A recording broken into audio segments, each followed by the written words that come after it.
Bukbok na lubos na sumisira sa balanse ng supply at presyo ng bigas ay sa merkado ang hoarding at saka ang smuggling at price manipulation na ginagawa ng mapagsamantalang mga negosyante. Sa bagong Pilipinas, di na po ito pwede. Ganyan po yung kanilang ginagawa. Una-una, sila ay mag-smuggle ng bigas. Ipapasok nila ngayon dito sa Pilipinas.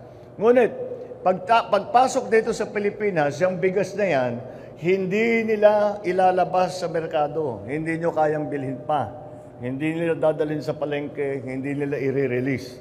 Itatago nila yan para pataasin, para mababa ang supply, tumaas ng tumaas ang presyo. Pag mataas na ang presyo, saka nilang ilalabas para kumita sila na malaki.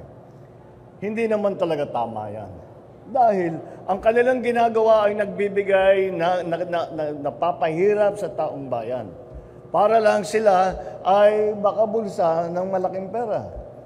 Hindi naman siguro yan ang ating hangarin para sa pagpatakbo, lalong-lalo na sa ating pagpakain at sa pagpapaganda ng agriculture sector.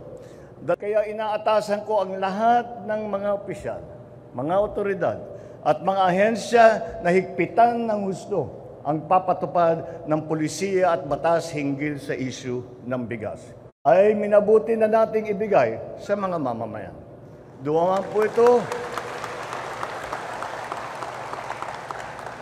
po ito sa tamang proseso ng investigasyon, pagkumpiska at inspeksyon upang matiyak na ito ay ligtas na ipamahagi sa nangangailangan. Magsisilbing babala rin po ito sa lahat ng mga smuggler at mga hoarder na ang bigas sa bansa ay ating babantayan. Sa bagong Pilipinas, bawal ang smuggler, bawal ang hoarder, at bawal din ang mga mapang-abuso na mapagsamantala sa ating bayan. Asahan po ninyo na hindi kami titigil sa patuloy na pagbuwag sa mga smuggler at hoarder na nagpapahirap sa taong bayan. Alam ko pong magiging mahirap ang labang ito dahil matagal na silang namamayapag sa kalakaran. Ngunit desidido po ako na ang buong puwersa ng pamahalaan na matigil na ang mga illegal na operasyong ito.